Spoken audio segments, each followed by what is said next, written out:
мейірімді адам өмір сүрген екен. Мына орай не болып кетті?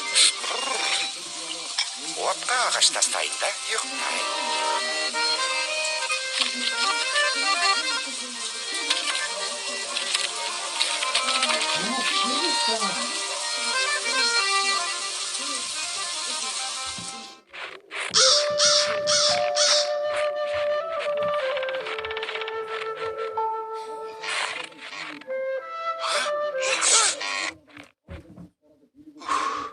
Аю екен десем.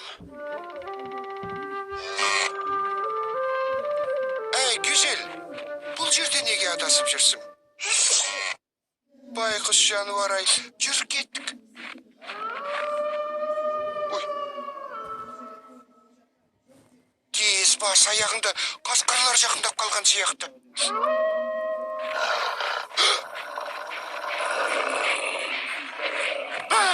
Güzel, tez kaçtık.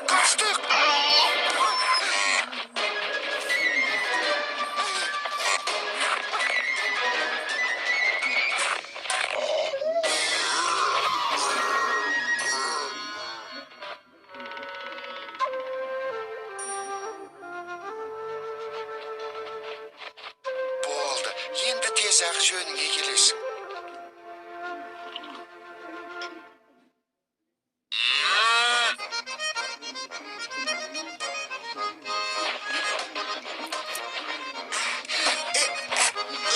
Сөйтіп Гүзел Әнуардың үйінде қалды.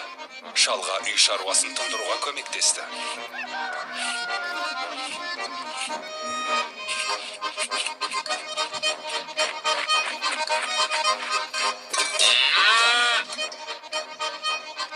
Көршілердің бәрі осындай көмекшінің барына қайран қалды.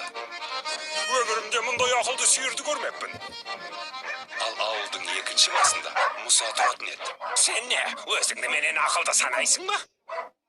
Неменеге тесілесің? Ауыл емес қарақшылардың ұясы дерсің. Мен бәріңе көресілерімді көрсетем, өңшең оңбаған. Қайда көз салсаң да күлең алаяқты көресің. Өй! Мынау менің сиырым ғой. Мұса, не болды? Андағы сүт менікі. Әкел бері. Мұса, мұның не? Барлақшы. Не? Қане қайт үйге. Үйге қайт дедім. Мұса, сені есің ауған бөзі. Жібер кәне.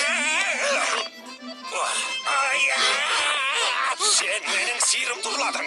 Сен менің сүтімді ұрладың. Ұрлықшы.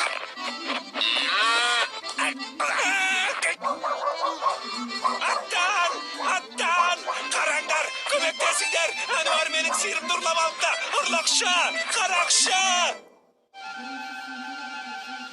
Сөйтіп Әнуарды ауыл төрешісі құрметті ақсақалы өзіне шақырады.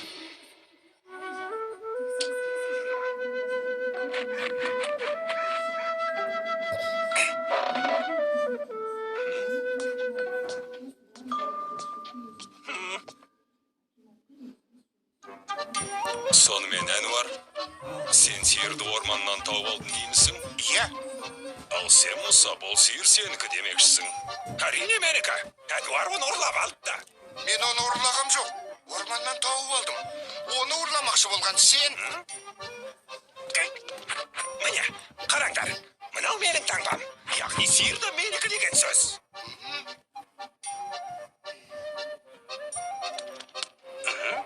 Ал, бұған не дейсің? Мұса, егер сиыр расында да сенікі болса, ол орманда не қып жүрді? Айдан анық емес пе? Адасып кеткенде. Мұса бірдеңе жоғалтса, бүткіл ауылды басына көтеруші еді. Сиырыңның жоғалғаны жайлы неге ешкімге айтпадың, Мұса? Қайғыдан құса болып жүрдім де. Бұл сиыр маған туған баламдай жақын еді. Bir кезде із-түссіз жоғалды да кетті. Өзінің ақымақтығының кесірінен. Тауып қайтарып бергенің үшін рахмет саған, Әнуар. Al men endеше басқаша айтты білем, Мұса. Жетер. Тамақсыз өле қоймассың. Жеп жатырсың. Бір тамшы сүт бермейсің. Тек шығынға баттым сен үшін. Мыйсыз қомағай неме. Кет қане. Қалаған жеріне жоғал. Көршілерің, сен ол сиырды қуып жібердің дейді ғой, Мұса.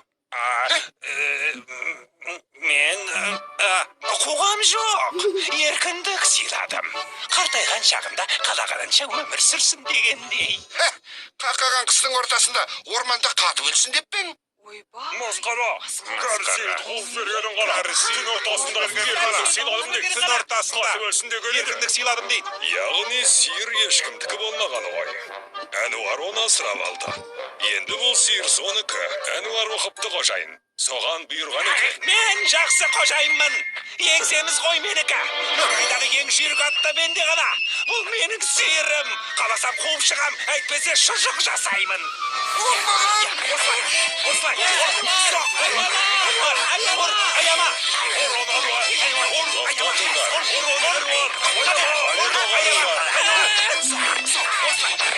Тоқтат!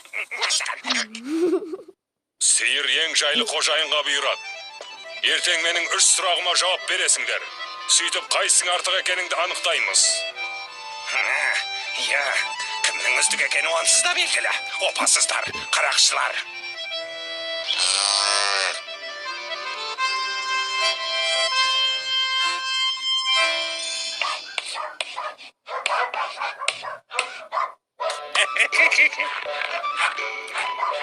Мұса, уақытын бос жібермей, бәрін келістіріп қоймақшы болды.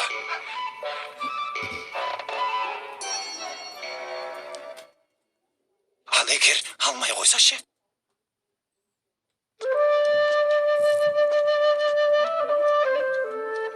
Маңайдағы ең жүйрік атта менде ғана. Бұл менің сиырым. Қаласам қуып шығам, әйтпесе шұжық жасаймын. Төреш Әнуарды аяп, сайыста көмектеспекші болды.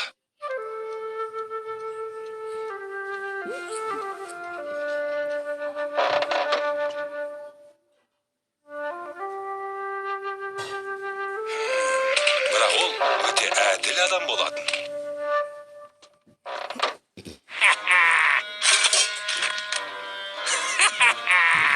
Дайын жауаптар.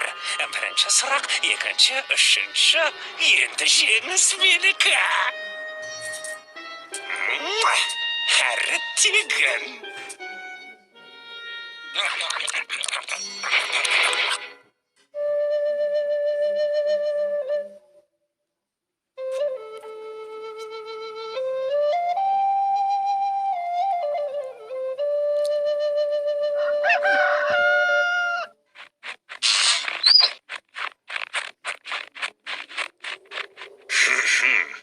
Дайынсыңдар ма? Бірінші сұрақ. Дүниедегі ең құнарлы не нәрсе? Мұсаның қойлары шығар. Рахмет, Әнуаржан. Бірақ ең құнарлы нәрсе ол жер ана.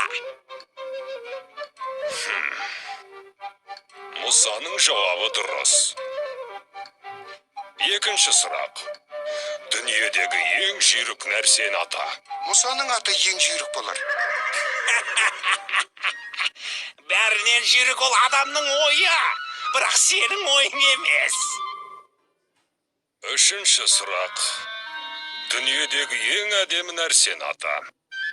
Ең әдемі ол güzel. Хақымақ екенсің, Әнуар. Ең әдемі нәрсе ол адал адамның жан дүниесі. Мына менікі сияқты. Тағы да жеңілдің. Сиыр менікі. Ауылдағы ең ақылды адам менмін. Бірақ мына Әнуар секілді милауды жеңу үшін ақымақ сиырдан сәл ақылды болсаң да жеткілікті. Ал мұны тексеру керек екен.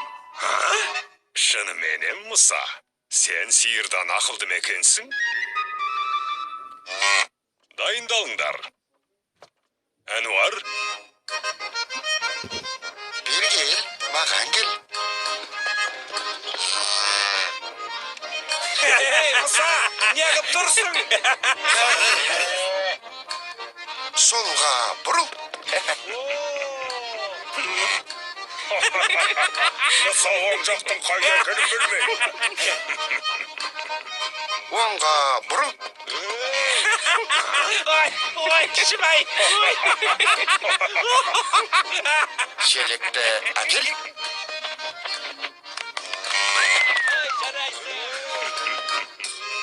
Akıldı menin.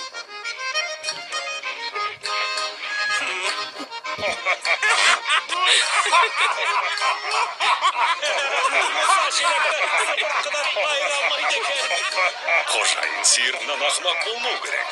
Оны өзің де түсінесің ғой, Мұса. Әнуар, сиыр сенікі. Aniki. Ал Мұса басқа ауылға көшіп кетті. Себебі ол жердегілер оның сиырдан да ақымақ екенін білмейді.